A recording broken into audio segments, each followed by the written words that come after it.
Madame, Mademoiselle, Messieurs, chers frères et sœurs, je vous salue dans le nom de notre Seigneur et Sauveur Jésus-Christ.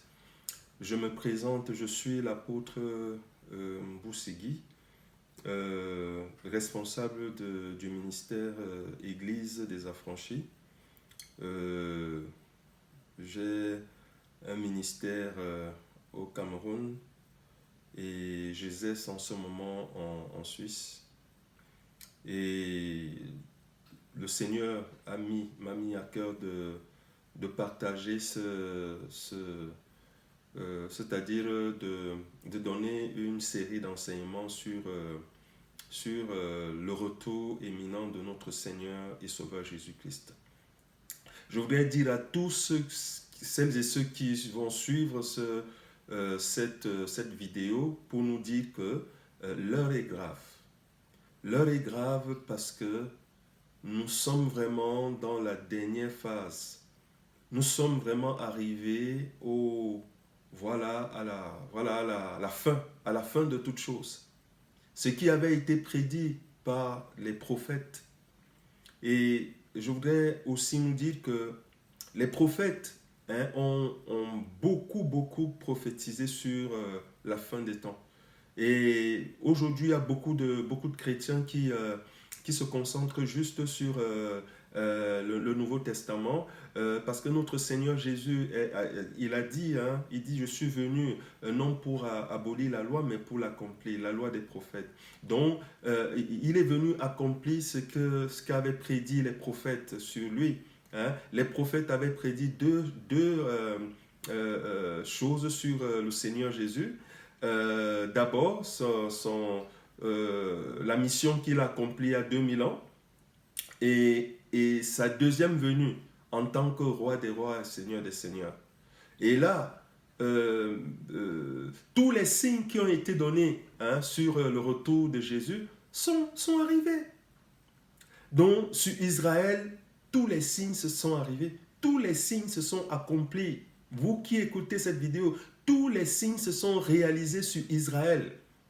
Israël est devenu un État parce que les signes disaient qu'Israël devait rentrer de l'exil, s'établir dans sa propre terre, sur cette terre. Ils sont rentrés, ils se sont établis et ils sont aujourd'hui un État. Et en dehors d'Israël, tous les autres signes qui avaient été dits par les prophètes se sont accomplis.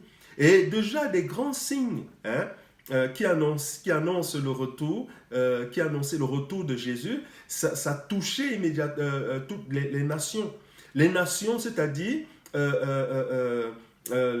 les prophètes ont prophétisé, ils ont prédit en disant que dans les derniers temps, le monde allait vivre, c'est-à-dire une sécheresse dans les finances économiques. Une sécheresse économique. Ce n'est pas la sécheresse au niveau de la terre, mais économique. Mais quand nous regardons ce que nous vivons partout dans le monde, nous constatons que c'est ce qui se passe. C'est ce qui se passe. Et il n'y a pas un pays qui est épargné. Tous les pays européens sont épargnés par cette crise, sont touchés par cette crise. Tous les pays européens sont touchés par la crise. Il n'y a pas un pays qui est épargné. Et aujourd'hui, les pays vivent à crédit. Donc, les pays prêtent l'argent aux banques pour investir, c'est-à-dire dans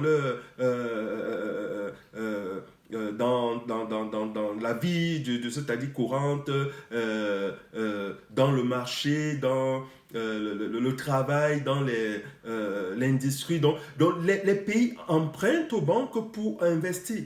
Là, le pays ne prospère plus. Pourquoi? Parce que c'est ce qui avait été prédit, que dans les derniers temps, le Tout-Puissant allait fermer les robinets. Il allait fermer tous les robinets des pays européens et les pays, voyant que voilà, ils n'ont plus c'est-à-dire que tout est arrêté, ils allaient commencer à emprunter. Et aujourd'hui, je voudrais juste nous prendre un exemple sur les États-Unis d'Amérique. Et quand on parlait des États-Unis d'Amérique il y a 20 ans en arrière, on savait qu'économiquement parlant, ils étaient vraiment à l'abri, intouchables. Mais je voudrais nous dire que depuis les 10 dernières années, les États-Unis sont entrés dans une crise vraiment grave. Et en ce moment où je nous parle, Les Américains ont fait tout récemment un emprunt, c'est-à-dire ils ont prêté, ils ont fait un prêt à la banque, à leur banque. Ils ont prêté, ils ont emprunté, c'est-à-dire ils ont emprunté de 350 milliards de dollars. Hein, qu'ils ont emprunté 350 milliards de dollars que la banque a remis à l'État, hein, aux États-Unis, c'est-à-dire à l'État. Et l'État a investi cet argent, c'est-à-dire dans la vie de tous les jours. Et suivons bien ce que l'État a dit. L'État a dit que les 350 000 milliards de dollars que nous venons d'investir, si nous n'avons pas un retour, c'est-à-dire d'ici fin 2020, donc l'année prochaine, si nous n'avons pas un retour, d'ici fin 2020, les États-Unis vont plonger dans une crise où il n'y aura peu de retour. Vous voyez? Donc vraiment, nous sommes vraiment à la fin. Nous sommes à la fin. Ça, c'est les signes qui devaient précéder les 7 années de tribulation. Parce que les 7 années de tribulation, là, c'est encore tout autre chose. Ça n'a rien à voir avec la crise économique. Hein? Et cette crise économique, c'est Dieu, le Tout-Puissant, le Créateur. C'est lui qui a fermé les robinets des nations. Parce que les nations de ce monde veulent évoluer sans Dieu, veulent construire sans Dieu, veulent décider sans Dieu. Dans les congrès, dans les assemblées, on prend des décisions sans consulter le Tout-Puissant. Hein? Regardons aujourd'hui, quand on parle de l'être humain n'est pas tombé du ciel. L'être humain n'a pas été créé par la science. L'être humain n'a pas été créé par la médecine. L'être humain a son créateur. Et son créateur, c'est l'Éternel. Son créateur, c'est Jésus. Et l'être humain s'est détourné de son créateur, hein, pour montrer qu'il peut faire des choses de lui-même.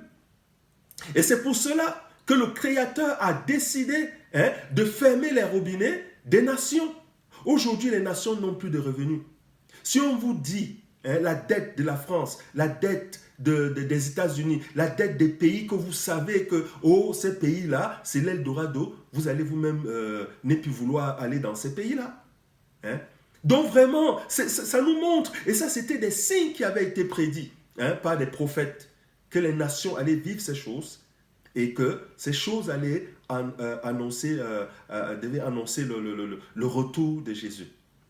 Et une chose encore que je voudrais nous dire, les 7 années de tribulation, les enfants de Dieu, les véritables enfants de Dieu ne vont pas les vivre. C'est-à-dire que si vous avez donné votre vie à Jésus, vous n'allez pas vivre les 7 années de tribulation. Parce que Jésus va revenir prendre son église et revenir prendre son église. Et son église, on compare l'église de Jésus aux prémices. Vous voyez les prémices. Vous savez ce que c'est que les prémices? Les prémices, c'est-à-dire quand il y a les enfants d'Israël, c'est-à-dire planter le blé, et avant la moisson, ils allaient d'abord prendre les premiers, c'est-à-dire grains, et qu'ils appelaient les prémices, et ils amenaient les prémices vers les sacrificateurs. Et le sacrificateur prenait les prémices, il l'agitait à droite et à gauche, et l'Éternel a grillé les prémices. Ça fait qu'à la moisson, Israël allait moissonner avec joie parce que l'Éternel avait agréé les prémices. Et c'est ce que nous allons vivre. Nous sommes en train de vivre cela, chers frères et sœurs. L'église de Jésus est appelée prémices. Et Jésus va revenir enlever son église. Ça veut dire que les personnes, les gens qui vont décider, ceux qui vont décider de donner leur vie à Jésus, ils seront élevés au-dessus de tout. Je ne sais pas si vous comprenez. Parce que Jésus est le roi des rois et le Seigneur des seigneurs. Ça veut dire que si vous donnez votre vie à Jésus maintenant, vous allez entrer dans la royauté de Jésus. Vous allez être comme les prémices. Jésus, quand il va revenir enlever les prémices. Donc ça veut dire que Jésus va enlever les prémices et après, le monde va entrer dans la phase des 7 années de tribulation. Et chers frères et sœurs, Madame, Messieurs, les 7 années de tribulation, on ne peut pas souhaiter ça à une personne. On ne peut pas souhaiter à une personne parce que ça sera une douleur. Parce que le Jésus lui-même dit, ça sera une détresse telle que le monde n'a jamais connue et après ne connaîtra plus. C'est une détresse qu'on ne peut pas souhaiter à une personne. C'est pour cela qu'aujourd'hui, vous avez l'occasion de changer de vie. Vous avez l'occasion de quitter. Et vous savez, notre Seigneur Jésus est un Dieu magnifique. Si vous donnez votre vie à Jésus, Jésus ne va pas vous empêcher de continuer à vous épanouir dans votre famille. Jésus ne va pas vous empêcher de continuer à vous épanouir dans votre travail. Mais la seule chose que Jésus vous demande, c'est de quitter la vie de ce monde. Quitter la vie de ce monde, c'est-à-dire quitter le monde, c'est-à-dire la violence, quitter le vol, quitter les braquages, quitter la méchanceté, quitter voilà, toutes ces choses qui déshonorent l'homme. Ce sont ces choses que Jésus nous demande de quitter. De quitter toutes ces choses. Oui, et vous verrez que Jésus va vous montrer par la personne du Saint-Esprit qu'il est avec vous tous les jours, au quotidien. Donc ce que Jésus nous demande, parce que, mes bien-aimés, ce que nous ne savons pas, le prophète Daniel a reçu une prophétie que 77 générations avaient été fixées dans le monde pour la durée des habitants du monde.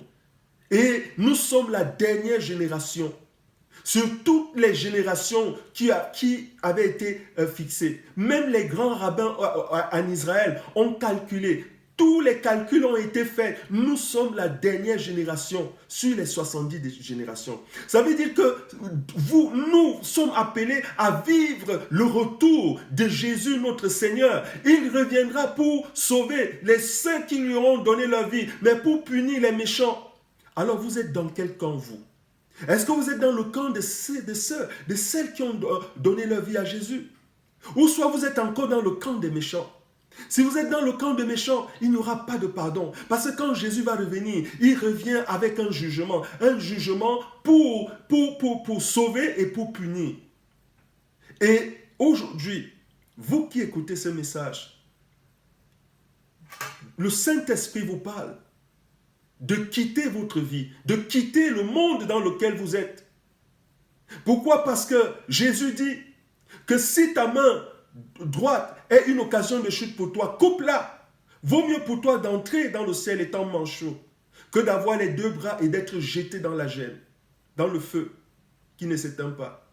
Si ton bras gauche est une occasion de chute pour toi, coupe-la, jette-la loin de toi. Vaut mieux pour toi d'entrer au ciel étant manchot que d'être jeté avec ton corps entier dans le feu qui ne s'éteint pas. Qu'est-ce que Jésus veut dire? Il veut dire que nous avons des choses sur lesquelles nous sommes attachés dans ce monde. Mais si tu t'attaches jusqu'à la fin à ces choses-là, tu seras jeté dans le feu.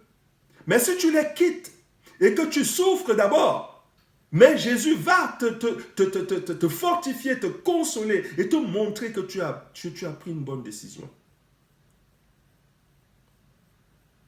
Je voudrais nous dire, mes bien-aimés, qu'en ce moment où je nous parle, les 7 archanges ont déjà leur coupe. Les 7 archanges ont déjà leur coupe. Ils sont devant le trône de Dieu. Et chacun des archanges, de chaque archange a une coupe. Et vous savez ce qu'il y a dans la coupe de chaque archange? La coupe est remplie de la colère sans mélange de Dieu. La colère sans mélange de Dieu. Et chacun de ces archanges sont appelés du 1er jusqu'au 7e à verser chacun la colère de Dieu dans le monde. Et cette colère-là, ça sera durant la période des 7 années de tribulation. Jésus veut t'épargner ces 7 années de tribulation. Jésus veut que tu lui donnes ta vie. Parce qu'il dit que celui qui croit en moi est passé de la mort à la vie. Donc je vais juste faire une lecture. La lecture dans Apocalypse 5, chapitre 5. Et après, on va clôturer pour la première partie. Puis je vis dans la main droite de celui qui était assis sur le trône un livre écrit en dedans et en dehors. scellé de 7 sceaux. Et je vis un ange puissant qui criait d'une voix forte, qui est digne d'ouvrir le livre et d'en rompre les sceaux. Et dans le ciel, ni sur la terre, ni sous la terre, personne ne put trouver digne ni de regarder, d'ouvrir le livre, ni de le regarder. Et c'est ce que Jean dit. Je pleurais beaucoup de ce que personne ne fut trouvé digne d'ouvrir d'ouvrir le livre et de le regarder. L'un des vieillards me dit, ne pleure point, voici le lion de la tribu de Juda, le rejeton de David, a vaincu pour ouvrir le livre et ses 7 sceaux. Et aujourd'hui, je vais m'arrêter là au niveau de la lecture et quand nous allons continuer pour la deuxième partie de cet enseignement, nous allons continuer puisque la méditation sera axée, c'est-à-dire sur Apocalypse. C'est pour mon frère, ma soeur, que nous changeons de vie. Parce que Jésus va revenir chercher son Église, les prémices. Et la grâce, je ne peux même pas dire chance que nous avons, nous, qui vivons cette époque. C'est que Jésus dit que l'avènement du Fils de l'homme sera comme celui de Noé. Et il nous dit que les jours qui ont précédé le déluge, les gens se mariaient leurs enfants, buvaient, se doutant de rien, jusqu'à ce que le déluge vint et les emporte tous. Mais vous avez la chance parce que Noé était seul. Mais aujourd'hui, Jésus a son Église qui est répandue partout dans le monde. Ça veut dire que même sur Internet, vous ne pouvez pas aller faire une longue distance, vous verrez une Église. Donc vous avez l'occasion, la chance, c'est même plus que la chance, une grâce de faire ce pas, de donner votre vie à Jésus pour être sauvé. Quand Jésus va revenir, il revient pour 2 choses. Pour sauver, pour enlever les prémices, son Église, pour les épargner de cette année de tribulation, des 7 coupes qui ont la colère, chacune de ces coupes est pleine, remplie de la colère, sans mélange, ardente, sans mélange de Dieu. Pour nous épargner de cette colère, il va nous enlever. Et après cet enlèvement, et la suite sera les 7 années de tribulation.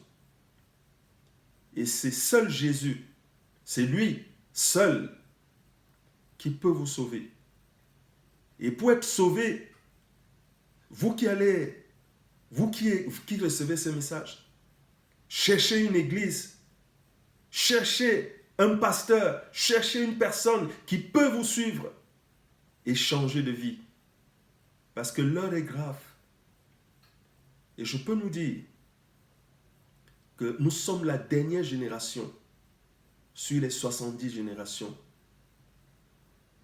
Nous sommes la génération, nous sommes appelés à vivre le retour du Seigneur de gloire, du Roi des rois et du Seigneur des seigneurs.